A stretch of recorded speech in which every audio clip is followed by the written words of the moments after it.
Hello, what is up, everyone? Welcome to finally a new episode of the Weekly Geekly. And it's on a Monday, so it's all kinds of messed up. And Omega's not here. It's just everything is in It's flux so right now. weird. It's weird. What is going on? This isn't a definitive day change. This is just because it is Cyber Ninja's birthday. His birthday was It yesterday. was yesterday, so I had plans, guys. I know the Weekly Geekly is our plans, but it was my birthday, so we had other plans. So, since I couldn't make it, then obviously the show can't go on. So right here we are. So here we are. We're going to talk about obviously the Eternals. We're going to do a non-spoiler thoughts on it for like 5 minutes before we get into spoilers.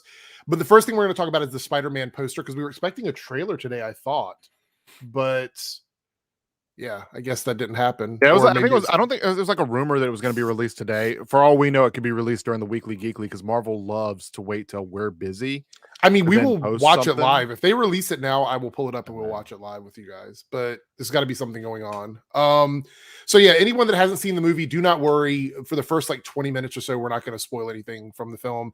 And chat, please be respectful and don't spoil too much. I mean, light spoilers are fine, but don't spoil any major plot points, if possible. I know I'm asking too much of the internet, but I'm trying. I'm attempting to do it. Anyway, hello everyone, and yeah, so we're gonna do that. Let's go ahead. We're gonna talk about this poster for Spider-Man, because a lot of people are going crazy over it, and I do see why there's some people super excited for it, but it doesn't, for me, it didn't really do it enough to make me go, yeah, this is going to be, better than what I expected. I think it's going to fall around the same. I mean, I'm already going to see this movie. I'm already excited for it. This poster isn't going to do much to make me even more excited. So honestly, I think the poster looks very low res and looks fan made. I think it's a very poor. It's the same stance that Spider-Man had at the end of the first trailer. Like, yeah. So, but I get it. Like, people that love this franchise are gonna go crazy over this, and so I think Spider-Man is one of the movies where it's probably gonna be like big in terms of like post-COVID. Like, I think this movie is the numbers are gonna be through the roof. Yeah, this is probably gonna be the biggest. This will be the biggest movie of the last 2 years. Yeah, in terms totally. of sales. So, let's see. All right, so let's go. Sony's dropped the first poster for Spider-Man No Way Home, lighting up the web with several clues lurking in the background for the upcoming follow-up to the 2019 Spider-Man Far From Home. Check out a snapshot above the full poster below. As the official Spider-Man No Way Home Twitter feed suggests, go ahead, zoom in on those details. Anticipation is sky high in the latest installment that sees Tom Holland, blah, blah, blah, blah, blah. No Way Home is expected to go where no other pick in Spider-Man franchise has gone, interweaving the Disney Marvel Cinematic Universe grand multiverse plan with the return of Alfred Molina, which, by the way, that is probably the most exciting thing for me. I know people are excited because we might see Toby, we might see Andrew, but I'm excited that Doc Ock is coming back because he was my favorite villain. Spider-Man 2 is my favorite of that trilogy, the original trilogy. And I still think he's one of the stronger, like, just in general, live-action Spider-Man villains, if not my favorite. Unfortunately, Sandman was in a movie that wasn't great, because I think he also would have been a really good villain. I think he did very well on film, translating to film. But yeah, I mean, the third film for me was the worst. Yeah. Let's see. Here's the poster. We're gonna look at it here on screen. And I mean, everybody's already seen it. We're just gonna scroll through it. It is low res. I know Pagey said that he thought it was. Wait, Pagey said, where was it? He said the poster's quite bad. Yeah, it's low res. And like you said, Trent. And so we have here in the background, you get to see like the Green Goblin. And people are trying to figure out which one it is. Do you think it's the one from the Goblin from the second franchise or the actual first franchise? It looks like Willem Dafoe's Goblin. Okay, so the one with the helmet and everything. Yeah, it looks like that Goblin, in my opinion. Okay. Because I don't know if there's been any casting information about that. I know there's, again, rumors. The only thing we know for sure is these Doc Ock arms are attached to the Spider-Man 2 Dr. Octopus. So there's that. In the background, it looks like sand. Is that confirming Sandman? Or did we confirm that already? Or is that just a speculation? Like, in the background, it looks like we're seeing sand.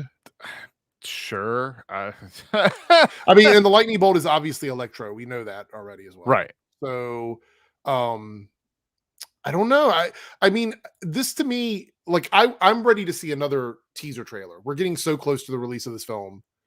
So I'm very, very excited to see another teaser trailer. It's confirmed to be Defoe. Okay, well, I didn't see that article. So, well, I'll be honest with you, the amount of misinformation about this movie, I don't know which articles to click on and which ones not to click on. Yeah, but in the first trailer, he's the one that I'm pretty sure he's the one that's laughing, and so confirmed means different for other people. Yes, it looked like Sandman. I don't think it was ever confirmed that Sandman was in the movie. It was just assumed that it was because we saw sand. Have they actually said the actor for Sandman is coming back? Has that been confirmed? I have not read that, but I've purposely stayed away from confirmed is when the studio says, yes, this is happening. Or the actor. Right. Someone involved with the film. If that's not the case, then it's not confirmed. Just putting that out there.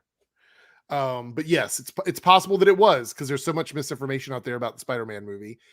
So my biggest fear for this movie is the same fear I have for so many Marvel movies or whatever, is it going to live up to the expectations? It'll live up to my expectations if I'm not expecting everything that the internet is expecting, which is what I said a long time ago when they were saying all these actors are going to be in it and actresses. I was just kind of like, hey, if Matt Murdock's in it, great. But I'm not going to be like, he has to be in it to make this film good. Right. I literally put myself through that in WandaVision, and ultimately it hurt WandaVision, my opinion of it. Because it's hurt a lot of things, but you're right. WandaVision was the big one. So I refuse to do that now. If I see it, it's like cool. If it's confirmed, I'll get hype. But all speculations from we got this covered.com or something like that, I'm not even entertaining it. Like it's not even I'm not even entertaining it. My wish is I hope that the misinformation campaign pushes even harder so people really don't know what's going on. Like if you're already kind of confused about it, just tell us a bunch of people are in it. Just confirm the Venom from Spider-Man 3 is coming back. Just confirm Gwen Stacy's coming back. Like just confirm everyone is coming back so that there's literally nothing that we're not expecting. Just go ahead and give us everything. Because at this point, again, I don't know what's real and what isn't. And maybe that's what they want. Marvel's fine with it anyway, because as long as you're talking about Marvel, you're not talking about something else. They don't care. You're going to see the film regardless. I just think that for me, like going like back in the day with like the Matrix films, right? You didn't know what was going to happen with them. You couldn't really like surf the web and get as much information and soak up as much as you can now. Right. Like movies like Blair Witch and stuff can't work now because of the internet. So for me, I kind of like staying in that realm. Like I'm okay with being surprised by it if the company puts it out there, but I don't want it to be ruined for me otherwise. Yeah. So looking forward to another teaser trailer. But I'm probably going to love this movie anyway because I love Spider-Man. So I'm a little bit biased when it comes to Spider-Man because he was one of my favorite characters pretty much my entire life. So the only Spider-Man movie that has really let me down is Spider-Man 3. I mean, people say the second Spider-Man, the one with Jamie Foxx from the Amazing Spider-Man, wasn't great, but I would rather watch that than Spider-Man 3. I just don't like Spider-Man 3. Spider-Man 3 is bad. We talk about movies being unwatchable on a personal level. I just have no interest in ever watching that movie again. And we're probably gonna have to review it at some point on our movie series. So yeah. but as far as the poster goes, it looked like it's a cool poster, but like you go look at like Boss Logic or other people that like do fan-made posters, they look better than this official poster. I'm not sure what they were. It's like they just threw like Photoshop and just took the character and was like, put it here, and then just throw graphics around it and make the graphics blurry, so you don't really know what's happening, but you know what's happening. I'm not defending Spider-Man 2. And we're going to get into that when we talk about Eternals. When a movie's not good, I don't try and justify it being good. You can like something that isn't good. You probably have foods in your life that you eat that other people think are disgusting, but you like them. And that's okay. And it's the same way with any bit of entertainment, which is why I don't understand these battles about like whether or not somebody likes something or doesn't like something. It's fun to talk about, but at the end of the day, you don't have to like something that somebody else likes or vice versa. So for me, you have to. You have to do it. I demand it. You have to. Yeah, I mean that's what makes everything so great. Like not everybody likes murder mysteries, and some people love those things. And Pagey loves the serial killer franchise. He loves those kinds of things, and that's what he watches. And you don't see me going, "You shouldn't watch that, Pagey," although you shouldn't. You shouldn't. But yeah, just saying. So no, it's okay. You can like stuff. Normalize liking stuff that isn't universally loved. because that's literally, you should not live your life. And don't just hate something because that's the trend of the internet. Right. Normalize not You're hating not something cool by for that. collective. You're not part of the Borg. You're not part of a hive mind where you have to do what everybody else expects you to do. And that's what the thing is, that everyone tries to like catch the trend of like whatever is good, bad, whatnot, which is why in my title for this video, I don't know. We're going to discuss it and figure out what people think about it. I don't know. Is it good? Is it bad? Is it okay? Snowtown is I want the chat, right? How many we got in the chat? We got around 50 people in here right now. Chat, go ahead and tell me what you think my Eternal score will be, and then stick around for later to see how accurate. Because we're going to score it at the very end. After we go through all the spoilers, then we'll score it. We're not going to do it. Tell me what you think I scored it. You've been around the Weekly Geekly long enough to know that I'm pretty critical on my scores. Tell me what you think. Right. Lillian says, what's your favorite version of Spider-Man out of the 3 that we have? Tom Holland. My favorite Peter Parker was probably Tobey Maguire. Okay. Oh, I see a 2. Oh, 2 out of 10. Look at the chat. 7, I think a 6 or 7, a 3 out of 4. 3 out of 4. Who scores on a rating of 4? I don't even know who does that. That's a good movie though. No, I think they were saying 5. Like 3 or a 4 is what. 3 or 4. Okay. 6 or 7. I'll say a 3 out of 4. There's no middle. It's either you love it or hate it. There's no in between. We'll see how well the chat knows me. Okay, so this is gonna be a really interesting thing because we're gonna dive into like controversy and scoring and opinions on critical reception and things like that, because I think it's a conversation that we haven't had in a long time. I think the last time we talked about this was probably, can't think of a movie recently that we've had to do this, but I think maybe a couple years ago, back at the beginning of the Weekly Geekly, or maybe we did it on a recorded video, but we've talked about critical reception of stuff versus like fan reception versus what the actual film is and the way that works. So we're going to talk about that here, but we're going to get into that in the spoiler section. So first we're going to do a no spoiler thoughts and opinions on the Eternals, because it's going to be very quick. Like I said, in about less than 10 minutes, we'll get into the spoilers. So just a fair warning. I went into this movie with extremely low expectations because I did not think this movie was going to be a typical Marvel movie. We saw the trailers, we saw all the stuff coming out about it. I could already tell that this was going to be a different kind of movie. So I went in with average expectations. I'm like, I just want to see a good superhero movie. Right. That's all I wanted from it. I knew the runtime was a little long. It's like 2 hours and 37 minutes. It's like 2 hours and 36 minutes. Yeah. So I knew right away that we were treading into a weird space for Marvel, because they don't like to do overly long movies unless it's like a big movie like Avengers or something like that. So I was like, okay, this is a little weird. The director has been highly praised, Chloe Zhao. She's been highly praised for her work and her visuals, because people knew that she has a very specific vision in her movies. She's just been on top of it. She's been a big name in Hollywood right now. So there was a lot of that going into it. And the actors, the cast of this movie, for the majority of this cast, are people that have been in very popular things. We've seen them in a lot of stuff. Now, there were some newer actors in here, but they were surrounded by people that had been doing things, especially if you love Game of Thrones, you're getting a double dose in this one. Yeah. And so, in that kind of space. So going into this, my expectations were kind of middle of the road. They weren't high, they were on the lower side. And so I was actually pretty excited to get in and see what because we saw some of the scores coming out like a week before the movie came out, and they were quite divided between critics, because obviously fans hadn't seen it yet.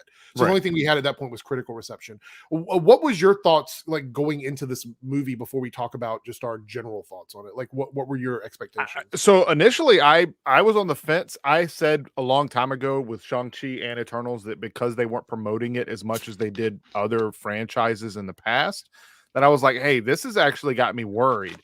And then I saw the first trailer for both films, and I was all about Shang-Chi. The Eternals had me on the fence.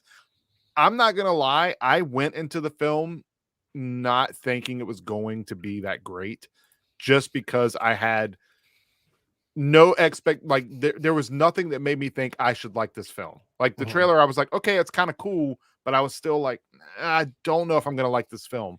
And so that's what I went into it, like hoping. And then, I like all the actors and actresses that I had heard of. I was all for them. I know I was critical on Selma Hayek and Angelina Jolie, but we'll get into that. And the thing is, I have a list of every person in the film. I actually had to find a page that had everyone listed. So we'll go through and talk about each character individually. Yeah, that's fine. In the spoiler section. So Radical Z here with the $2 super chat goes, first Marvel movie ever with an opening crawl. I did notice that. And it's funny because we were the place we go to, we've talked about this before. It's got food. You order food. By the way, still very great. I had a fantastic meal there, but so good, man. It really is. But we're ordering food and the lady behind me is like, oh my gosh, we got to read. Like there was something, because typically you don't have to worry about that when the right. person well, they did that with like Shang-Chi. Shang-Chi was subtitled, but it was, but still you had to read the screen. And so it's like people were getting upset. They couldn't read what was going on. So there's that. All right. So Eternals. I want to put this out there before we talk about critics in detail. If you want to see this movie and you like the idea of getting something different from Marvel, do not let the critical score, dissuade you from going in and supporting this film. Because at the end of the day, you have to make up your own mind. And if you had already decided that you wanted to see it, and then critics are like, oh, it's not that great or whatever, do not let that stop you from going to see it. Because that is not, I even if I don't like something, I don't want you to ever, and I have to say this every time, I don't want you to ever listen to me say that and then go, I'm not going to support it because he said that he didn't like it. I would never, ever want anyone to do that. So you need to make up your own mind. So if you had already decided you were going to go see it, still go and see this movie. That's the way I'll put that. If you were on the fence about it and you weren't sure if you were going to see it and the critical reception has made you go, you know what, I think I can wait. Fair enough. You can wait. But don't let someone change your opinion of going to see and support a film. I don't think that's a good idea. I would say for me, if you watch certain, whether it's content creators or certain journalists or certain reviewers, and they fall in line with the type of stuff you like, if you're on the fence and they're giving you something, if they're like kind of like pushing you in the, like, because for me, if I see a movie and I go tell my friends, you have to go see this movie, and they were on the fence, they may take my advice. If I tell them stay away from this movie, they may take my advice. If it's people that you usually trust their opinion on, you could probably do that. But yeah, don't put stock into the critics.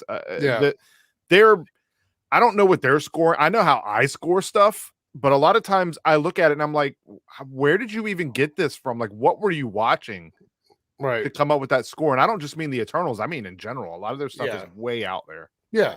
So basically what I like to do and why I love to read the chat is because I like to have a conversation. It's more fun to chat than it is when it comes to reviews of movies than it is to just write a 2-paragraph review, put it out there, and then walk away from it. That's the way I feel about it. That's why I don't review like 100 movies a month, because it would take too much time. I just don't. Yeah, well, I don't even review Netflix. There's channels that do it like as a thing. That's true. I could go down the Netflix rabbit hole. But. Okay. Mike Glenn with the $1 super chat, NAT Barrick member. Thank you so much, Mike. Richard Madden as Ikaris was a dull character. Maybe. I mean, so this, I hear this a lot, and Mike, I want you to follow up with me on this. I think a lot of times the Superman archetype is considered dull by a lot of people because it's a very basic formula for a character. When you are Superman and you're an alien and you don't have like the same emotions as humans, I think it can come off as dull, which is why Man of Steel tried so hard to not do that. And it's why stuff like Superman and Lois has done it well, because Superman and Lois has lived on Earth pretty much his entire life. So he's acclimated to being a human. But Ikaris, just like Superman or whatever, they don't really exist in our world the same way that humans do. So I want to know if that is a general opinion you have about Superman archetypes, or if it's specific to Richard Madden. Because Richard Madden, a lot of people don't think he's great as an actor in general. I don't really have too much of an opinion on that, but they're like, even on Game of Thrones, I heard a lot of criticism about him. Yeah. So I'd love for you to follow up on that. Radical Z with a $2 super chat. Spider-Man No Way Home is 159 minutes, apparently. Okay. That's cool. That's pretty cool. Yeah, Spider-Man is 159 minutes. I don't know if you saw that or not. Yeah, I saw. Yeah, I heard that was one of the things. Okay, so my general consensus, without scoring, we'll give the score at the end of this or whatever, is that I liked Eternals. I think Eternals is an absolutely fine movie. I think that it falls in that slightly above average, like just above middle of the road film that does everything okay with some great moments and some not so great moments. And I think the problem is in today's world, there's extremes. People love something or hate something. And I don't exist in that universe. That's not where I go. I typically like to find nothing is perfect. You have to look at something and go, there are imperfections, but I still enjoyed it. I still thought it was a good movie. And so things like this movie, just like with a lot of movies that I look at, you can pick out things you don't like. And if something doesn't absolutely make you hate the movie at its core, then you should be able to take those things out and still find things you love about it. So I think the movie was a good movie. Was it a fantastic game-changing movie in Marvel? In some ways it did. It is going to change Marvel films, and I will talk about that in the spoiler section. But as far as like, is it one of those movies where you're going to go to and you're going to have the same exciting feeling like you did with Shang-Chi? No, because Shang-Chi is a action film. From the minute you get in that movie to the end, there's not a lot of time to catch your breath. There's a little bit of downtime in the middle of that. This movie is very dialogue driven. It's very character driven. There's a lot of moments at the beginning that are drawn out a bit. We'll talk about that in the spoiler section. So yeah, the pacing is a little off here and there, but at the end of the day, I thought it was a good movie, and I'm a little shocked at the critical scores. So in my opinion, I enjoyed the film. What about you? Ultimately, I enjoyed the film. There was a lot wrong with it, and then there was a lot that was right with it. I think they were trying really hard to be a different Marvel film, and they did this with Shang-Chi. It was something that you didn't usually see in the Marvel films, and I think with Phase 4, that's what they're doing. They're going as far whichever direction they want to go, and they're going to see what sticks. I think Eternals, I think it's a good building block, but I don't think it was a must-see building block. Okay. I think it's not a magical film, but it's definitely watchable. And I have some opinions on why people may or may not connect with this movie, and we'll talk about that in spoilers as well. So Anthony says this really should have been a Disney Plus series. So Anthony, let me point this out. After we saw Black Widow, my very first statement, and Cyber can confirm this, when I walked out, is Disney Plus shows have kind of ruined the movies. Because you realize now you can get that same big budget feel over 8 or 10 episodes of a series and get way more time with these characters, way more stories with these characters. That is the reality of it. And that's kind of what Disney Plus has done right now. As good as it is, the movies now all have to feel like game-changing cinematic masterpieces because of what the TV shows have done. But I will say that, and Paige is going to love this because he loves this comparison. Just taking the idea of what the Eternals are and trying to translate it into TV doesn't always work, because look at the Inhumans. The Inhumans had a full first season with just as many characters as the Eternals, and it didn't work. So just putting it into a series doesn't always make it better, in my opinion. So Mike Glenn here, he followed up on his question. He goes, it was specific to, or his statement, it was specific to Richard Madden. I enjoyed his role as Robb Stark in Game of Thrones. His role in the plot twist was so obvious. See, you say that, but I didn't see it. I didn't even realize it until he made a few statements towards, and this gets in a spoiler, we're not going to talk about that, till like the third act when he started, end of second act, when he started talking about it. That's when I saw it. It didn't seem obvious to me at all. But, maybe to some people it was. Obviously, you noticed it ahead of time. All right, so with that being said, we're going to go ahead, and this is going to be your moment to step away. We are 25 minutes in, and I want to go ahead and get into spoilers because I feel like it's really important to talk about some of the context of what we've been saying about Eternals. So we're officially in spoilers territory. So if you're listening to this, you're not watching the screen, if you got it minimized and you're playing a video game, we're in spoilers territory, right? Okay.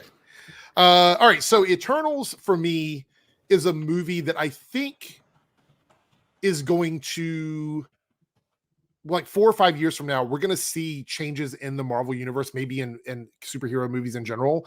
And we're going to look back at Eternals and say that this movie took an L for that. That's what I think. Like having a deaf superhero, having an openly gay character in the movie franchise. I think that the things they're doing in this movie now that people are so adamantly not happy about, I think we're going to see the benefits of this L in other stuff later on that's going to be really successful. Yeah, and that's what I said. This is a building block. I think that they tried something, didn't necessarily work, but it wasn't necessarily a huge failure. I think they came off with this film with some characters that could go on to have multiple films. But let's not sugarcoat it. This film could be a one and done, and I wouldn't care. Yeah. I mean, and I think that based on some of the stuff we get, we'll talk about like the end credit scene or whatever. We may see this movie branch off into other things that aren't necessarily just Eternals. Like they may end up being something else entirely. However, I do believe, and I don't know if it's been confirmed, but Selma Hayek has signed a multi-film deal with Marvel. So they're obviously happy with what they did in this movie because they're probably going to be using her elsewhere. So here's the thing. I think that those characters will probably show up elsewhere and be a part of things. Yeah. But the way that their characters are laid out in their story, I didn't read the Eternals comics, but in the movie, well, there's been a recent reboot of it. There's like an updated one from like so like after this, it's kind of like there's no reason for them to even be around. Like they're just kind of. Well, I think the Celestials are going to play a big role in the MCU, which is probably they set that up with like the concept of them being punished for stopping Tiamat from coming out of the Earth. I mean, yes, but if they punish them, ultimately that doesn't. I don't know. It's weird. It's weird. What I'm saying though is that there's no way to continue using the Celestials without having the Eternals present. So there have to be somewhere. In the film I just don't think they're going to show up in. I mean, maybe I don't know. I don't necessarily see it in Eternals 2 anytime soon. Is what I'm saying. No. And Robert here says they said that not all movies will get sequels, but these characters can be seen in other movies and shows. See, I think the Eternals. So the beauty of Marvel going cosmic is that they could show up in other Marvel things because now Marvel has branched out outside of the Earth. Mm-hmm. So we could get a movie about a cosmic character that includes the Eternals that isn't necessarily directly connected to the Eternals movie. Mm-hmm. So that's fine. But yeah, I feel like another thing is that this movie, and I've seen critics complain about this, about, it feels too much like a Marvel movie or it doesn't feel enough like a Marvel movie. I've literally seen both of those arguments. It's too much like a Marvel film. So Chloe Zhao her vision wasn't fully realized. And then on the other side of that is it doesn't feel enough like a Marvel movie and it went too artsy or whatever. So the reality is I think a lot of people just don't know how to take this movie. I think that the film itself feels so vastly different from a Marvel movie up until like the third act. It's the first Marvel movie with an adult scene. And yes. It's part of the problem that I have with the film and trying to cram feelings for characters you just met. But for that to be the first Marvel film to have that, it seems really random.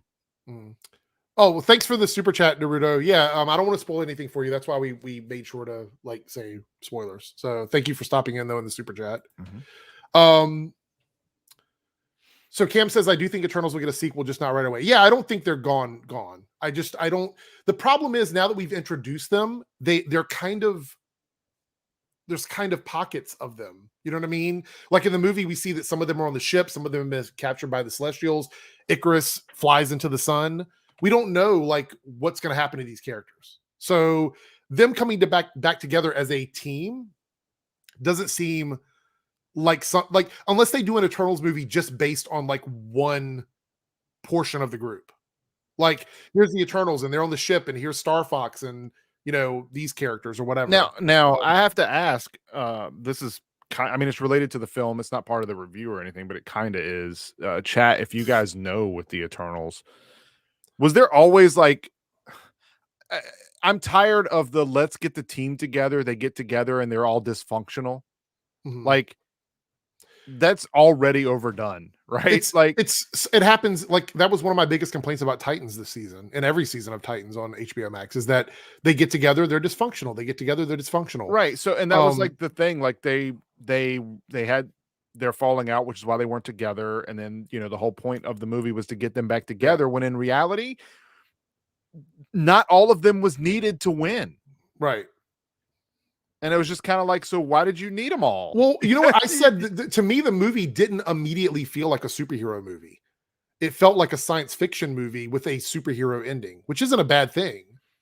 But the first like 2 acts of it, yeah, they had powers, but my idea of a superhero, it falls more in line of like what we see in the traditional superheroes with the costumes, the story of them getting their powers and everything or whatever. Like, this, to me, it was a very different version of superheroes. But in the reality, that's how, like, the Jack Kirby stuff, like the cosmic stuff from that era in comics, it was very weird. Oh And yeah, yeah. That's why I didn't read it. I yeah, was not big into the cosmic. it's very weird, and it's almost hard to Big into the connect to cosmic. characters that aren't human. Like, that's another thing, is a Yeah. lot of the reviewers that have talked about this film, a lot of the critics try to rationalize some of the decisions that these characters make, but we have to remember they're not humans. No, they're constructs. They're not Even even before beings, they right? find out that they're manufactured, they still know that they're not humans. Right. So there's no question about that. It's not like they're on Earth and they think that they're human beings and they have these powers. No, they know exactly what they thought they were supposed to be doing on Earth, which is defeating the deviants. So there was no question about that. So decisions that they make aren't the same as decisions that humans would make, and that makes for tough. It makes it tough to connect to the characters, It and I does. get that. Um, so I would say this is probably, if it follows the comic characters, I think the problem with probably critics is that it's not just about, like, this is comic. You know what I mean? Like, these are comics. This is what you're gonna get. And so they might not have been happy with that, as yeah. it wasn't your typical So Harper, this is the film. very nice. It's funny you mentioned this. This is exactly what I was going to talk about next. Do you think that the oversized cast had something to do with the 100%. way the pacing was in the film? 100%. I feel like that's one of the biggest problems I have with the film. My daughter was watching it because she watches Marvel films, and this is not for kids. I mean, I know it's PG-13, but this is not your typical We'll Marvel talk film. about the scene that was pretty graphic. I mean, even though it wasn't, Yeah, you didn't see anything. But go ahead, finish and your but thoughts there. she was taken out of the film when it got to the fight scenes. When it got to the really meat and potatoes of the film, she literally was set up. The whole girl power, where Thena was going at it, and she was sitting there watching, and she was getting all into it. The other parts of the film, she was literally fighting, falling asleep. And she was literally like, Yeah. I don't understand these flashbacks. Why are they happening at these points in times? And trying to understand each characters, where some of them only spent very minor roles in the film, but we had to spend time with a flashback with them because you needed to care that they were gone. Yes. That was one of the issues. Like, there's only two major issues that I have with this movie. One of them was the editing of the flashbacks and the pacing in the first half of the film. Yeah. Um, So all I over the place. Anybody's criticism of that, I get it. It's not specific to any one character. It's just the way the film was designed. And I think they did that to, again, break away from the Marvel formula. They've been like, Yeah, they went with the Justice League formula. And here's the right. thing. If you guys know how I feel about Justice League, I can't then say Marvel did this and they get a pass. It Mhm. was still a problem. The parts of the film that still make it better than Justice League are there, So, but the problems it had are still there. yeah. So I want to say this, and this is why whenever I praise a director for getting it right, it's so important. Ensemble cast with a lot of characters, it's not easy to do. No. So when you look at something like Captain America Civil War or any of the Avengers movies, and you look at the way they're handled, Mhm. you look at the Russo brothers, they understand how to balance 20 characters. They know how to do it. And you don't feel like it's being rushed. You don't feel like anybody's being left out. Yeah, most of the And time you don't feel like this person got punked. right, Usually they have their time to shine. right. This movie didn't really have that for Yeah, some of those this is, characters. and I think Chloe Zhao, the director, has beautiful concepts. Like, her ideas in the movie look beautiful. I just think the balancing of the characters wasn't as fine tuned as it could be, because I think that definitely No. took part with the I pacing think or they whatever. focused on too many of the characters that didn't, at the end of the day, matter. Right. They just pushed where we need you to care about this character, because when we do what we do with Yeah. this character, you need to care. Now, with that being said, there were some relationships in the movie that actually worked. I think Thena and Gilgamesh was a really good, like his idea of caring for her and not wanting her to be to everybody wanted to reset her, and he was like, Mhm. no, I'll watch her and take care of her, because getting rid of her memories is getting rid of who she is, kind of thing. And so he dedicated his life to that. And that relationship to me made sense. I got that one. I think that Yeah, but that part was literally told in one flashback, and then the next time you see them, that you knew what happened with them, and they didn't spend a lot of time on it. well, did you think it was successful? Do you think that That storyline part was was, yeah, successful? those Okay, two together were fine. That was okay. right. Quindlen here with the 499 super chat. The pacing was a major issue to me, and I felt the Sersi Ikaris was forced because of the pacing and don't know them too much, too little time. So let's talk about this. Thank you for your super chat, Quindlen. This movie, in the first half of it, very much so, was a romance story between Mhm. Ikaris and Sersi. Yep. And I think that hurt the film. That's what I'm saying, absolutely. No one cared that they were together at the beginning of the film. I understand they're telling you that these two care, but the next time you see them, they're not together. Well, not only that, but they needed us to see this because of the twist at the end. Right. The twist. The twist. And I feel wholeheartedly that Dane, the Black Knight, was 1000% unnecessary in this movie. It was just to explain him for future roles. Yeah, to have that ending where he picks up the sword. And outside of that, he was a character that could have been left out of the movie, to be completely honest. But he needed, like, because it was written around Ikaris showing up, not they weren't together, so why is he here? Like that's, I mean, again, that's why it's written, so I understand. Yeah. It's not like movies But have the done. thing is, I don't think Sersi needed another love interest, though. Like they could have just drifted apart. She could have just been there teaching. Yeah. And it the idea that yeah. she had to have another love interest is a little weird. I would just say that, like, you can do these things and it still be tasteful and still make sense. Other films have done this. It's not like I'm saying they did this and you can't do this in a film. They just did this and it was unwholly necessary and took like a large portion of the film that didn't even need to be told, because Mhm. it was just to have you pull at those strings later. Mhm. Could have been better as a murder mystery. So, I mean, yeah. So, Mike, yeah, let's true. talk about this. We're going to talk about this particular thing, and then we'll dive through each character, because I do want to take a little time. We're only going to go for about an hour and 10 minutes or so, so we need to jump through some of this. Mike Glenn with the 1-9 super chat. It could have been a lot better as a murder mystery. I think that there was an issue for me with all of the. Not only did we were juggling a ton of characters, but we had like two stories that sort of overlapped but didn't really overlap, and that was the deviant stuff with this deviant who was becoming self-aware and was absorbing the Eternal's memories and stuff, and it was making him more like an Eternal and less like a deviant. I got that, but that could have been a story in a movie by itself, because at the end of the day, it didn't make a difference. It was leading up to this idea that Thena, who did have a relationship with that deviant in the comics, I can't remember. I think Sir was the name of the deviant. It was, anyway, I know that there was a relationship between her and that deviant in the comic. It never led to that. It gave us a very tiny fraction of that before she killed the character, but ultimately, it didn't mean anything. Crow, that's it, Crow. It didn't mean anything, and I feel like they could have done one or the other. Why was that the story? So we had that story, we had the flip with Ikaris, and we had the Celestial thing.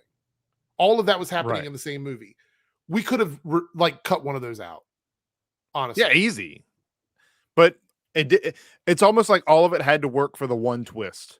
Like all of that had to work for the one twist. And I'm glad you pointed that out, because my theory is the first half of the movie was so much of a romance story. The deviant stuff was thrown in just to give them action pieces in the first hour and a half of the movie. Right, because they were only there to serve for the twist. They would have never came together. They literally didn't even do anything at the end of the film. Right. So that was one of the like I said, the two issues I had with it were the pacing of the film in the first half and that connection, and the plot threads with the stories towards the end. Robert Blake with a $5 super chat. Thanos and Titans were not robots. This will be a retcon. No, it won't be a retcon. They'll figure a way to explain it. It doesn't need a retcon because we didn't know enough about Thanos' planet.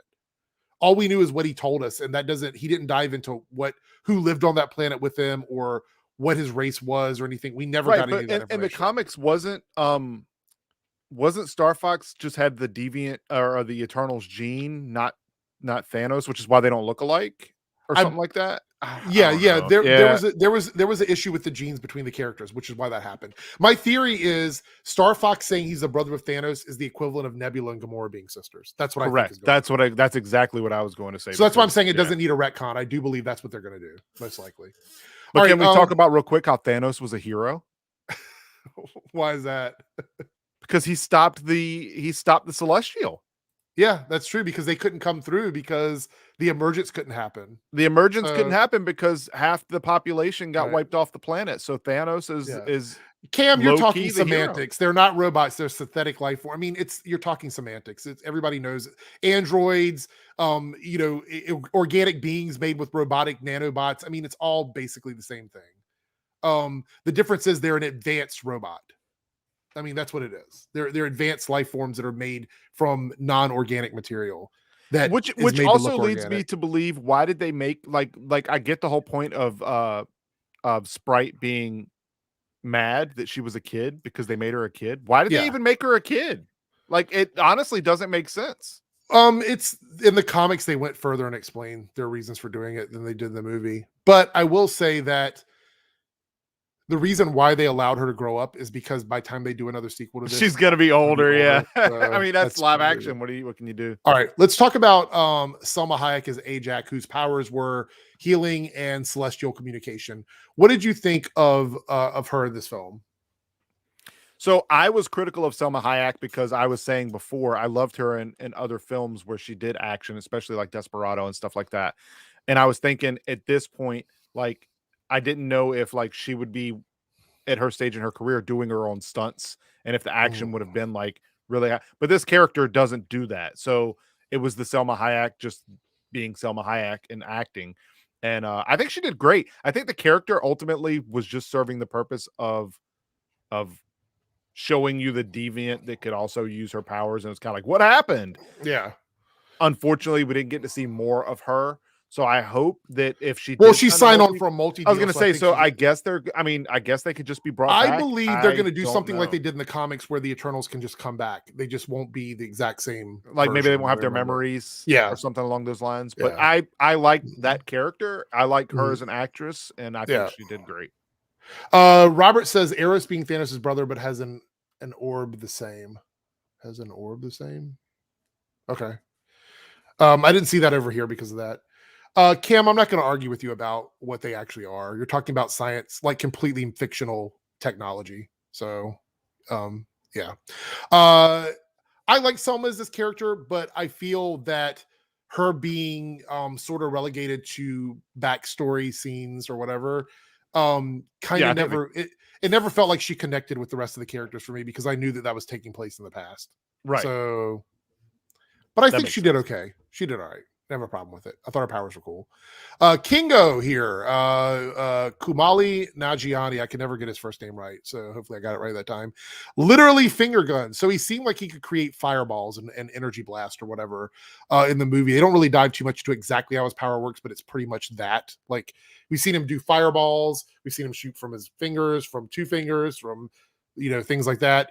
And basically, I want to also put this out there that Eternals all are enhanced. Like they all have some super strength, some super speed, agility. Because they're not squishy. They're not humans. So just imagine they're like Asgardians with unique powers. Right. That's basically what it is. So anyway, so he has these powers. What did you think of his character? Because this is one that I think his decision in the film to not be a part of either, Ikaris's plan or Sersi's plan.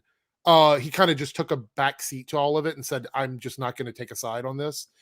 And also his character led into some of the comic relief because between him and his director guy, I don't remember his name. Who had the camera the whole time.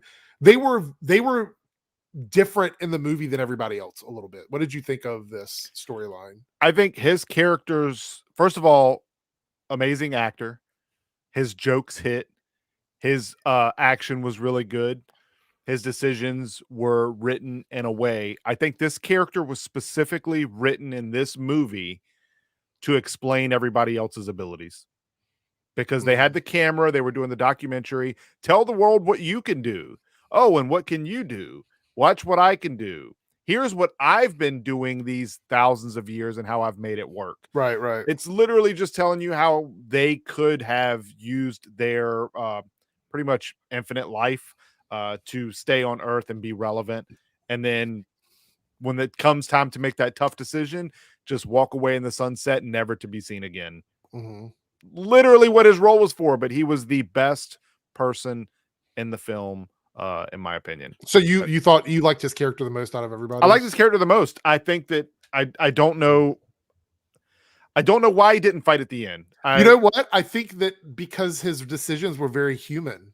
You know why? I mean, he felt like a human character because he had lived in the human world for a long time. He pointed out that all of his relatives have literally just been him. Pretending to be like that's what I'm saying. So like he was showing you that, and then he had the documentary, and then at the end he's like, you know what, I'm not going to play a role in this. I'm going to go back to doing what I'm doing, and ultimately that gives him the ability to come back and show up in other future Earth-based films. But I don't know how it's going to play out for the rest of the Eternals. Yeah, that's fine, Cam. It's all good. Appreciate it. Best at him at the end sucked. Yeah, it did suck not having him in the final battle. I thought that would have been kind of interesting to see him in the final battle.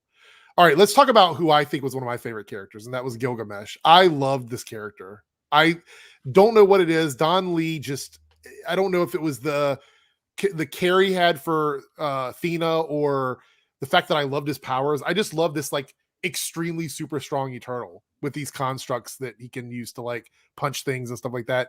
I really love this character, and it's a shame that we may not see him again because I think he is a cool character. In the movie, we see that he gets absorbed by Crow, the deviant. But again, he could still come back. There's a possibility he can come back somehow. What did you think of this character? He was my second favorite in the film.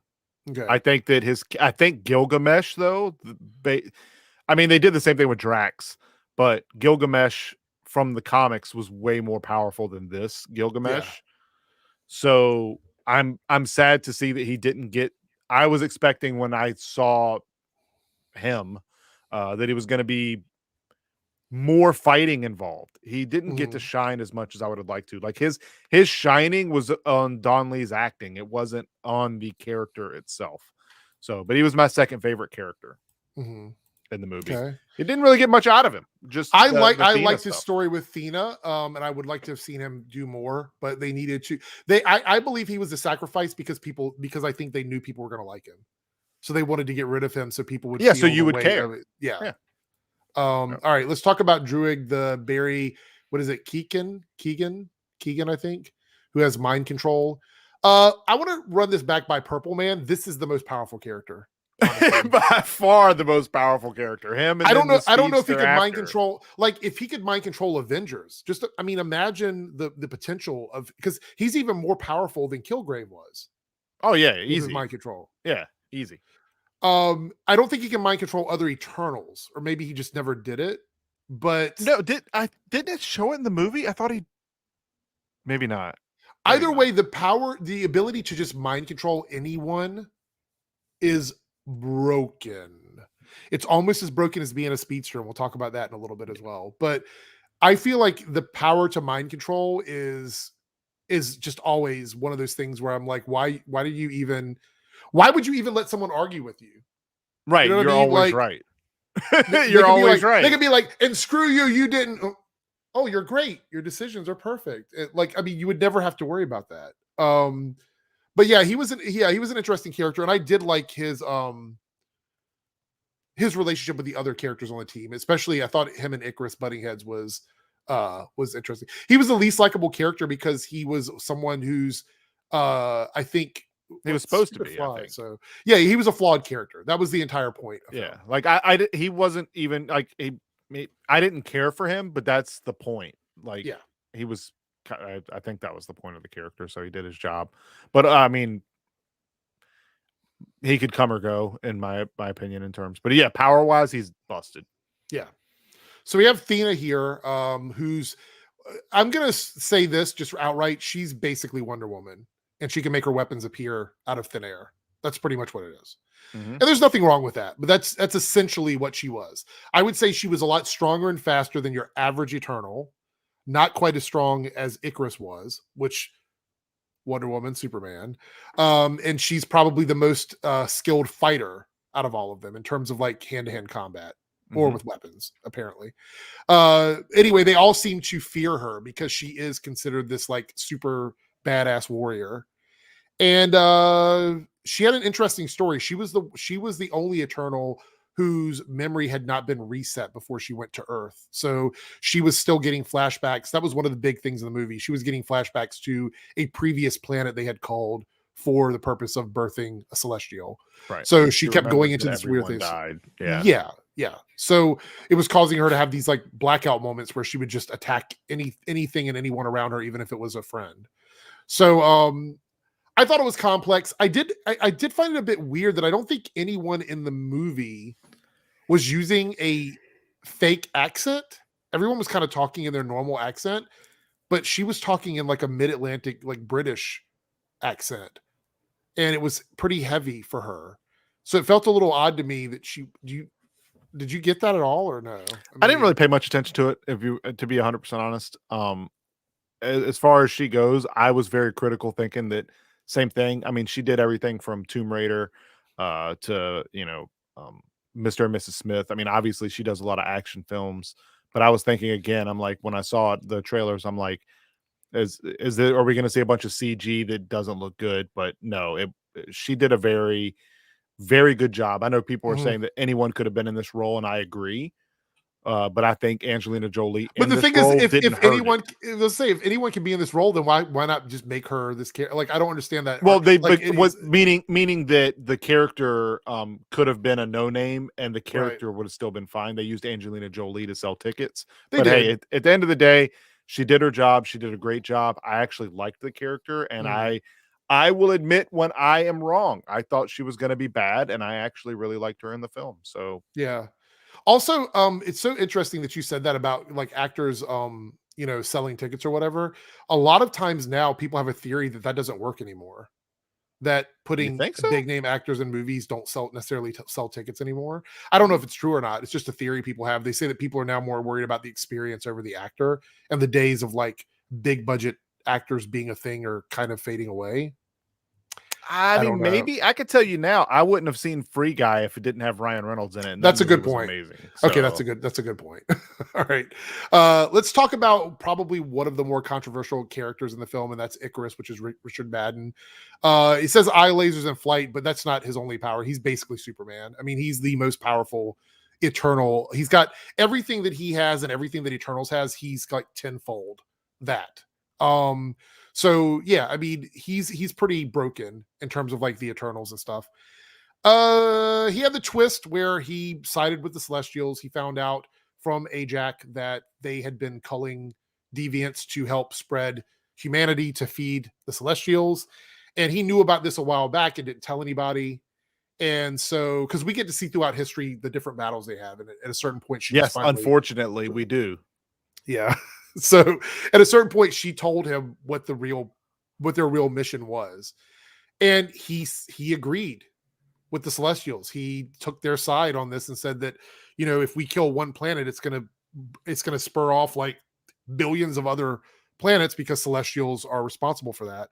So anyway, he flips about 2/3 into the film. He flips over and we get the backstory about him killing off Ajak and feeding her to the deviants that were frozen in the ice. And so his character didn't really get a lot. And his character was meant to be not on screen so much because you would either figure out the twist, or it wouldn't make sense that he does the twist. So he had to be there just enough for you to be like, he's there. He's in the fights. this is one of the Eternals, Mhm. and then it's like, oh no, actually he's the bad guy. So PKL, I understand what you're saying, but I would disagree because I don't think the connection is how similar the characters are in core.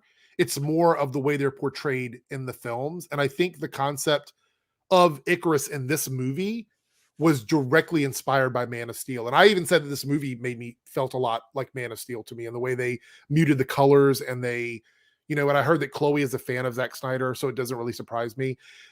Yes, he's nothing like Henry Cavill at the core of the character, and Ikaris is nothing like Superman in that way. But on the outside, the archetype of what Superman is, there's a lot of characters that are like Superman in that way. if you didn't read the comics, okay, and you saw these two characters side by side doing eye lasers, you wouldn't know the difference.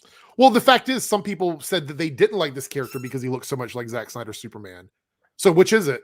Is he nothing like it, or is he too much like it? That's really the argument that people have. Cody says Ikaris was the same from page to screen, and that's exactly how he acts. That's fine. I don't have a problem with the way he was portrayed. He just didn't get a lot in terms of like story. So we don't really know. But like I said, that I think it was written that way so you wouldn't realize, because they wanted it to be a twist. So yeah. So I didn't see the twist coming. Chat, I'm very curious if you saw the movie. Did you see the twist coming? I didn't. I did think that he was hiding something, but I didn't think that he actually killed Ajax. That was kind of a shock to me. I thought he knew that she was killed, but I didn't think he was the one that did it. When we didn't know how they got their abilities at first. When you actually go back and look at what happened with Ajax and they found her body, like it looked like stuff around that area was burned. And so I was kind of like, how did that happen? I didn't know it was Ikaris, Right. but I didn't think it was the Deviants. Okay. So yeah, I figured it out, but I didn't figure it out. I knew it wasn't just the Deviants. I didn't know it was Ikaris though. Right. So Cam says he didn't see the twist coming, and I know that earlier Mike said that he did. So I'm curious what other people think. But while we're waiting for that, let's move on to another character. So here's another character that I really liked, but I've actually heard some confusion about like his overall powers. So we had Brian Tyree Henry playing Phastos, and a lot of people were like, "How is his power different from Sersi's?" And we're going to talk about Sersi in a moment, but I believe that Sersi's was very specific on what she could actually transmutate, whereas Phastos could create intricate technology with his powers. Right? That was the difference. Like he can't turn rock into sand, just like she couldn't make a rock into a gun or a staff or a spear. People got that confused. Yeah, I heard a lot of people saying that they thought their powers were very similar. Oh no, I don't think they're very similar at all. Okay. I think it's very interesting that I feel like his powers are stronger than they should have been stronger than what they were portrayed on screen. Well, I mean, he did until Ikaris got a boost from the Celestial coming out from the emergence. The stupid fly. Until he got a boost from that, he was able to hold Ikaris down. It was. Technology. But I just feel like with what he has in creation terms, though, like he could have just created something in like just almost like, I don't know, like a mech. Like, yeah. I mean, I feel like he could have done a lot more. Well, he could, but you saw, honestly, they basically discouraged him from doing that early on in the movie. They were like, don't do anything that advances technology beyond what it should be. So all this time he'd been like kind of laying low on the stuff that he was making. But in terms of the character and the actor and the story that he had, I thought was awesome. Yeah, Robert, that's exactly what it reminded me of. Forge from the X-Men, able to just make anything. But the difference is Forge could only make something one time. As far as I remember, he couldn't make the same thing twice. Wasn't Hephaestus like a blacksmith? I think Hephaestus was a blacksmith, right? Hephaestus. Yeah, I don't know if he could control every technology. Not sure. Again, not totally clear, but what we saw in the movies was pretty. It seems like everything he did came from the sphere from his hand. So right. I don't know. Yeah. Also, very controversial character, and this is why we talked about this, and we'll talk also about this when we get to Makkari, is he was the first openly gay character in a Marvel movie, which is causing controversy in other places. Like some other countries are not showing the film and everything. And this is what I meant when I said that I think that the L that Eternals is taking is going to benefit films later on down the road, because now that this has happened and he's been introduced into this film universe and not been pigeonholed in any way, I feel like this is going to open the door for more characters who are outside of the normal, like what we see in films. Like now Disney can have an openly gay character later because they've already done it here. And they said that they weren't going to change it for other they're not they're not censoring it, which is why other places aren't showing the film. And I think that's the right decision, because here's the deal, guys. Hollywood should never be censoring anything to get released in another market because they're worried about backlash. I truly and Marvel's done that for a lot. It has. So there's Iron Man movies where they included scenes specifically to get it released in Asia, in China. So I don't agree with that kind of censorship when it comes to like money over doing something that the director wants to do artistically is never a good thing. And I think you should never, ever want to see that. I think that ultimately the vision that the director has with the most possible outcomes or whatever should be considered for these films. So the film was made, they didn't decide to take it out to release it. And I think that's a good thing, because that means that Disney is willing to, again, take an L to do something that they think is right for the film. So that's awesome. I think that's good for them. I agree. Mike says, I like the character. That he should have shackled Ikaris from the start. I mean, he said, he's like, I've wanted to do this for a long time. But maybe he just didn't have the nerve to do it. I mean, because if you think about it, he would be the outlier, because up until this point, no one disliked Ikaris except for maybe Druig. But everybody else pretty much thought of Ikaris as like the team leader. So I think his reason for waiting so long was because he's like, if I try to do this and everybody loves Ikaris, they're going to attack me, kind of thing. So maybe that was his thought process for this. I don't know. I don't disagree with you. Yeah, so this is the other thing I want to point out. Out of everyone else in the movie, he's the only one that had a family that really mattered. Like no one else did. Like Kingo did have his life as a human, but he actually had a husband and a family. And so it tied in that element of, here's another character that has embraced humanity and cares, to show that the Eternals can evolve from what their core principles were. So he's a very, very important character. Yeah, very complex too. Yes, this was another thing. So I've seen a lot of critics say that they hated the scene, that they thought it was bad. I thought it made him more relatable, because he understood finally what his creations had done. And so he was like, I feel responsible for all of this. If you think about it, everybody, Tony Stark, Shuri, every character in the MCU that is using technology, the core of that comes from this character. He is he created the groundwork for technology on Earth. Which brings me to something else I want to talk about, completely not related to this. Now that we know what his technology looks like and what he does, do you think that Shang-Chi's rings were created by Phastos or Phastos? No, because he would know that they were in the world. I don't think they were created by him, but I do think it is celestial technology. Okay. So do you think that there is a tie somehow to this film and Shang-Chi because of that those rings, or do you think there's something else at play here? No. Okay. I think there is a direct correlation that just hasn't been addressed yet. I think there's going to be way more to those rings than just what he does with them currently. Right. All right. Speaking of another character that I think is going to be really important is Makkari or Makkari. I don't know how it's pronounced in the comics. Some people say Makkari, some people say Makkari. Anyway, Lauren Ridloff. So this character, it's super speed is as the Flash would say, an oversimplification of what she can do, because she's also able to feel vibrations and different things within the earth, which means that her powers just aren't super speed. And she is a deaf superhero. So again, this is another character where we may see characters from real life who have other disabilities that are represented in superhero media. And so the fact that she was a deaf character that was doing sign language may not make the most sense in the realm of like the Eternals. I know some people are saying, well, why were they using American Sign Language and this, that, and the other?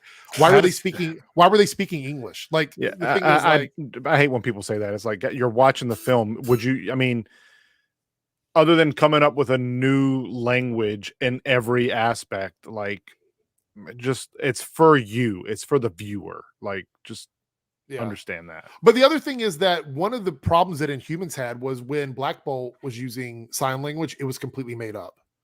And so people in the deaf community were like, that doesn't do anything for us. You're using a fake sign language to make I'm pretty sure they didn't even subtitle it, right? You didn't know what he was saying? No, they didn't. They didn't. Yeah. So he was using a made-up sign language instead of just using like ASL or ISL, which is International Sign Language. So he was using something that no one from that community would know. And here's the thing, guys. I took sign language as my second language in high school.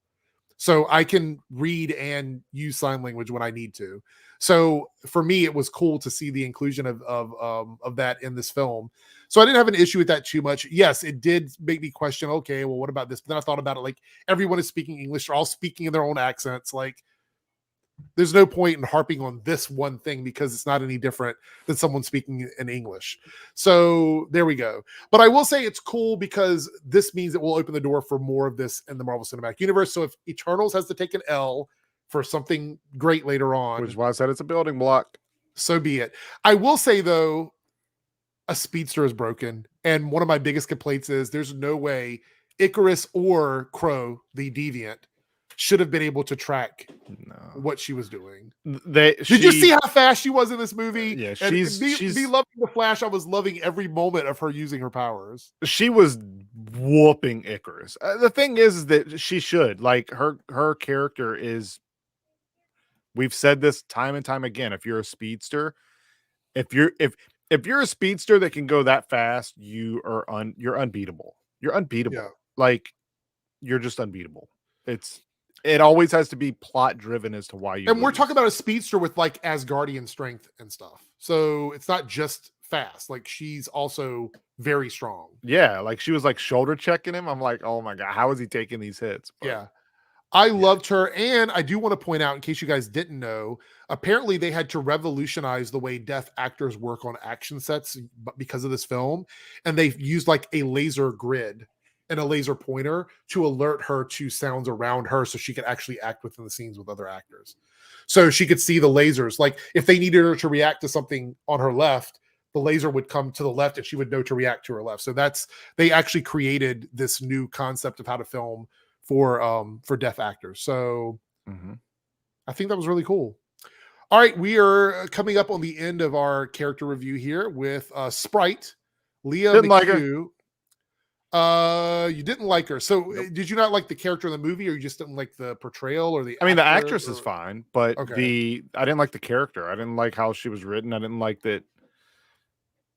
I didn't like the love story. I mean, if that's how the character is in the comics, guess what? I still wouldn't like it if it was in the comics. I just didn't like that character. She was just like, she didn't even need to be there. Like, she didn't do really. She basically had one of Loki's powers, one of them. Yeah. She could extend her illusions quite a ways. Like, they were really good illusions. And it was effortless, but yeah. Ethan says the way her powers portray about to be a dash from the Incredibles, talking about Makkari. That dash from the Incredibles is amazing. So her fighting Ikaris is one of my favorite parts, talking about Makkari. Yes, it was. That was probably one of the best action scenes in the entire movie. PKL says, I think the power scaling was inconsistent of the characters. I don't disagree with that. I think that sometimes it was a little difficult to understand their power scaling. So, okay. So my issue with Sprite was not that I don't think she needs to be in the movie. I mean, we could argue there's a lot of characters that need to be in the movie, and we'll talk about that in a second. We will. I think that she just wasn't very interesting for me. I just didn't find her that interesting. Maybe some people will connect with her because, like I said, there's so many characters in this movie from different walks of life that everybody should be able to find like one character that they can like connect with. Yeah, but that doesn't make it good for the film. No, it doesn't. I'm just saying that for her, I just didn't connect with her story. The only time I really felt anything for her was at the very end, where she said that she just wanted to grow up and they wanted, for her to turn human or whatnot.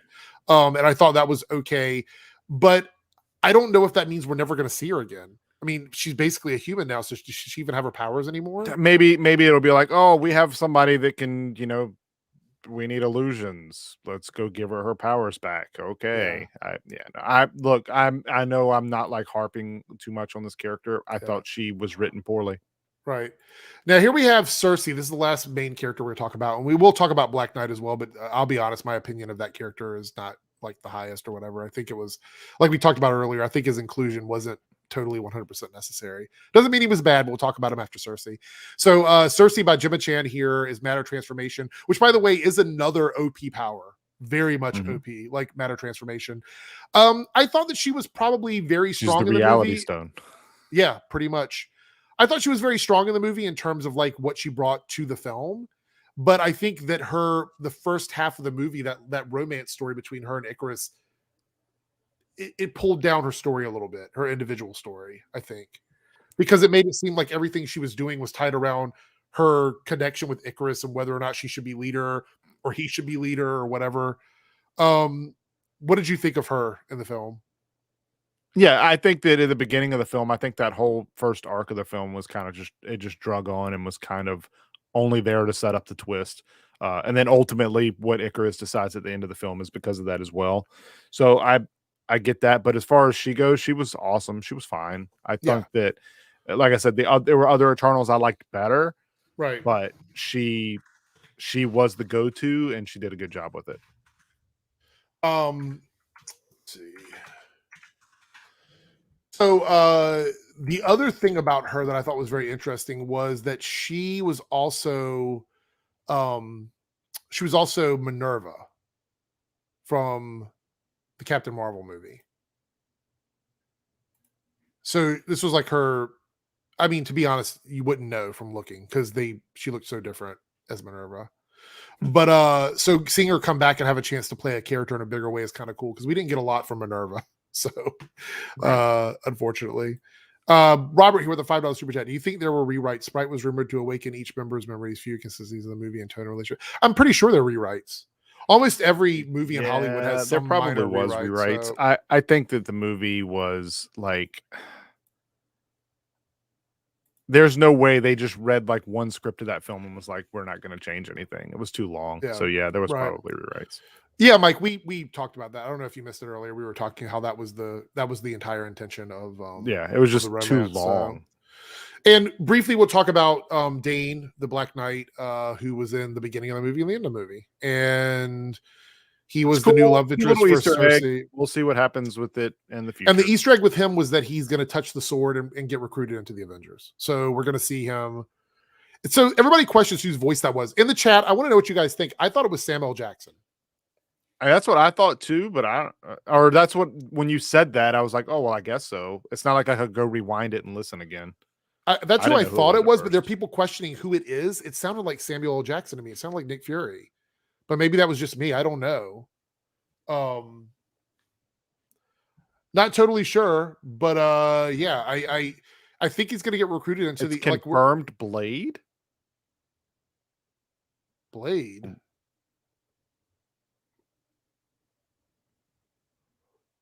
Really? Was it Mustafa Ali? How was that? I say Mustafa. Why would they confirm that twist? The movie just came out. I'll butcher his name. That's the point of a tease. Or Shah. Did they really confirm that? Why would you do that? I said Mustafa. Wow. Yeah, confirmed by Chloe. Wow.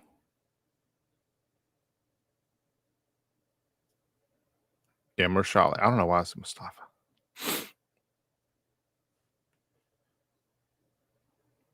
Yeah, I did. I'm legit. Well, Cam, I try to avoid spoilers during the weekend of a new movie, so I probably hadn't seen it. I'm actually kind of bummed. Not because it's Blade, because that's fine. But why would you spoil that? It was meant to be a tease. Because Blade isn't coming out for a while, right? I'm literally upset about that. Like I'm like that really makes me kind of like, why? Cool. I mean, Blade needs some hype because I mean, we maybe, haven't but seen the anything. movie just came out.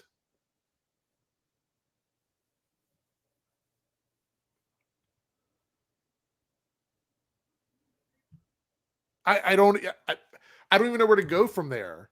Like not that I didn't really need to worry about questioning it. I find it very odd. What does it matter, Cam? The point is that it's teasing something much later on outside of the movie. Yeah, it's easy to say it's definitely his voice now that it's been confirmed. What I'm saying is that Marvel likes speculation. That would be like ending a movie on a cliffhanger and then the next day going, by the way, that cliffhanger is this, this, and this. So now you don't have to go see the other movie because I've already told you what it is. It doesn't make any sense. Yeah, they could have just shown him instead of the voice if it was supposed to be. Well, I don't. Yeah. I didn't hear, like, when I heard the voice, I didn't know who it was. Wow. And I don't even understand what he's doing there. Like, that's confusing too. That doesn't matter to me, Cody. Like I get everyone's gonna have a different opinion on this. My personal opinion is when you have a huge tease like that, you respect that tease until the next person gets the ball. You know what I'm saying? Like, she's not the director of Blade. And we don't even know when that tie-in is going to come in. Another director may get Black Knight. So she's ruined that tease for someone else that's going to take the ball.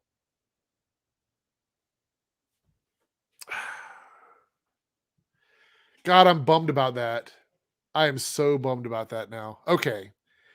Anyway, so we had that, and then we also had the end credit scene with, or post credit. I can't remember which one came in what order, but It was the one Star with Fox first. Okay, so we get the Pip the Troll and Star Fox meeting with the other characters on the ship when they're out looking for other Eternals, and Harry Styles is playing Star Fox or Eros. See, Ethan, this is my take on it. That's exactly my take on it. That's exactly my take on it. So I know a lot of people love Star Fox. I'm not a huge Star Fox fan, so I don't really know a lot about him individually. So I thought that was a cool, like, a lot of people in the theater kind of went crazy when that scene happened. Like, I heard a lot of people getting excited. And so I don't know, is he going to show up in like a separate Eternals movie, or what's going to happen with that character? I think that's another big mystery. Unless Chloe spoiled it. Did she say where we're going to see Star Fox next? Star Fox gets the new Did gauntlet. that also come out over the weekend? So we don't have to speculate about that either. I don't know why. I don't know what they're going to do with Star Fox. I don't know. I don't have a clue. Yes, I saw the leak about Harry Styles. That got spoiled by a reporter who was being a dick. So I don't know anything about Star Fox. Curious to see how it goes. Again, once they start going cosmic, guys, my knowledge of Marvel is very limited. Right. So we also see that the Celestial comes back to talk to the ones, the few remaining on Earth. And he's telling them that they're going to be judged because that Celestial is known in the comics as the Judge.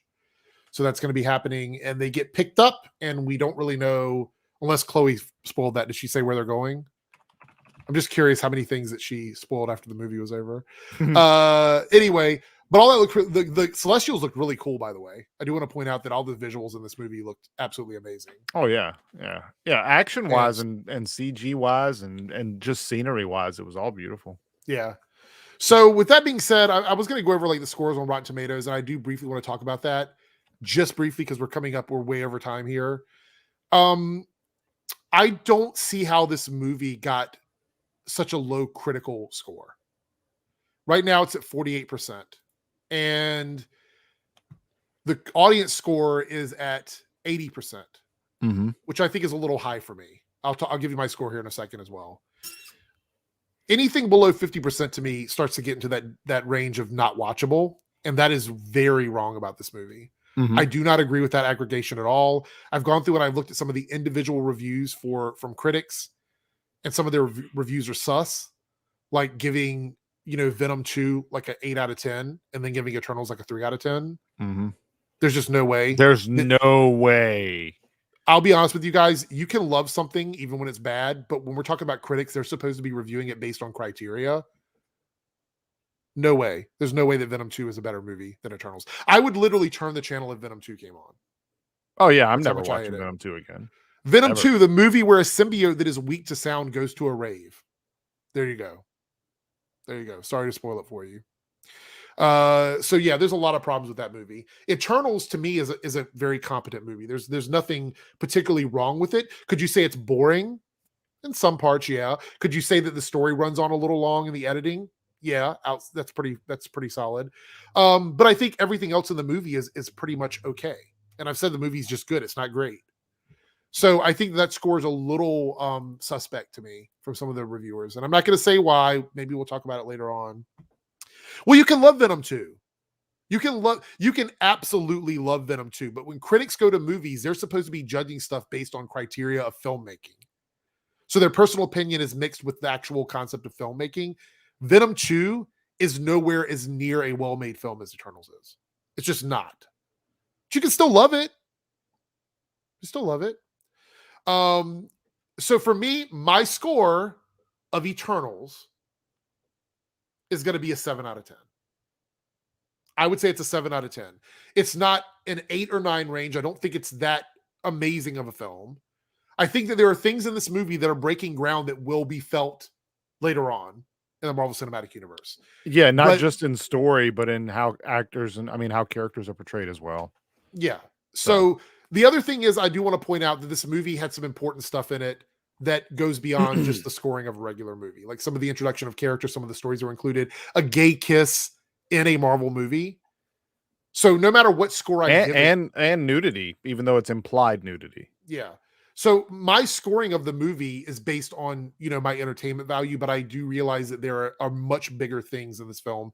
I don't think that things should be given a pass because if they're awful and they're groundbreaking, which is why my score is based on just the entertainment value of the movie to me. But I'm acknowledging that there are things in this movie that are going to be very important moving forward. And I can understand if you love it. If somebody wants to give this an 8 or 9 or 10, I get it. I just don't think it falls into the range of unwatchable. I just don't believe that. So anyway, here we go. You guys tried to give Cyber score earlier. So what is your actual score of Eternals? First things first, I want to say that this film is watchable. There was a lot of downtime. I need to be just as critical for them in trying to throw a bunch of characters in a movie that we had never heard of before and trying to make us care about them. The true comic book fans of Eternals can go to this and maybe they will enjoy it. Somebody was saying, I think it was Cody, that Ikaris was the same from page to screen. So if you're an Eternals fan, it looks to me like you can go see this film and you'll be 100% great with it. I think there was plot problems, which we didn't have time to get into. I think there's huge story gap issues.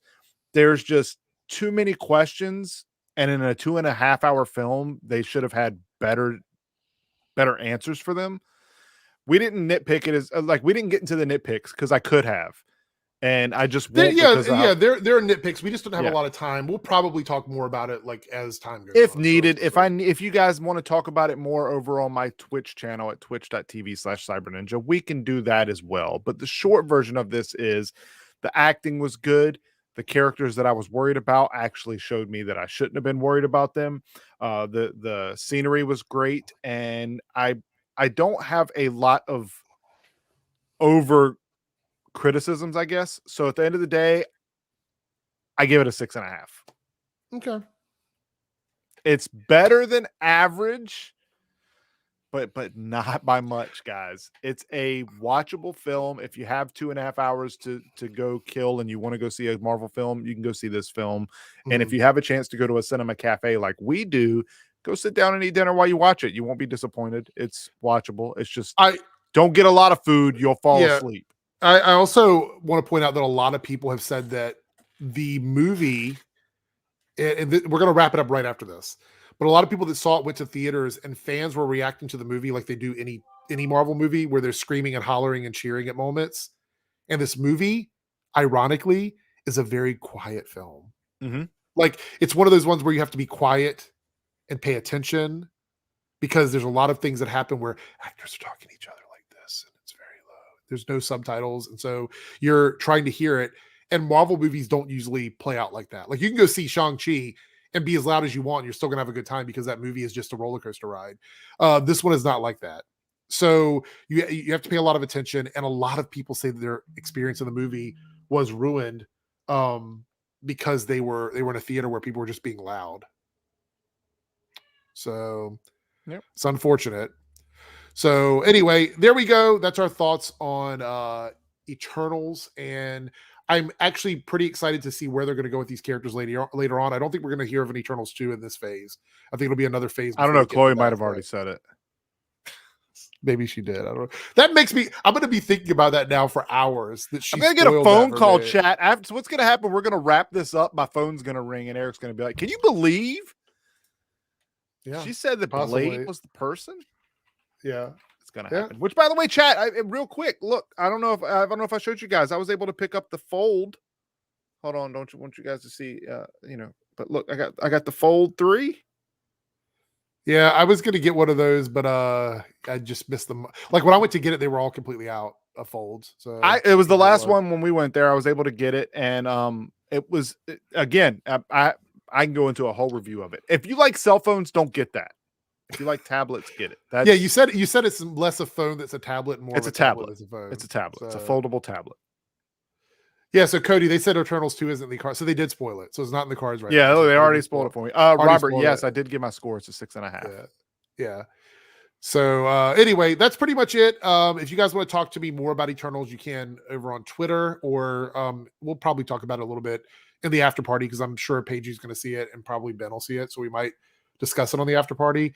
And after Omega season, maybe we'll talk about it later on. But we do have in a couple of weeks, I believe, the Hawkeye series is coming out.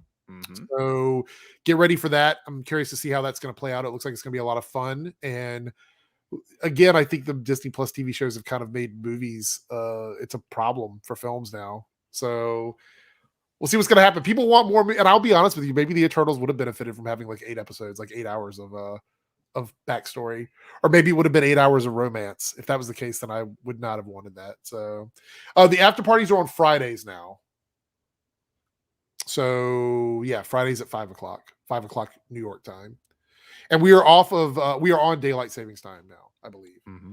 So I can't remember when we're on or off. I just know that it is a thing or whatever. So anyway, so it's an hour earlier than what it is normally for other parts of the world, just so you're aware. All right, that's pretty much it. We are out of here, and we'll catch you in the next stream. Hopefully Omega will be here with us. And he is here. He's in the chat. He's here in spirit. He's supposed to be working, actually, is what he's supposed to be doing. So there we go. Anyway, talk to everyone later. Have a good night. See you then.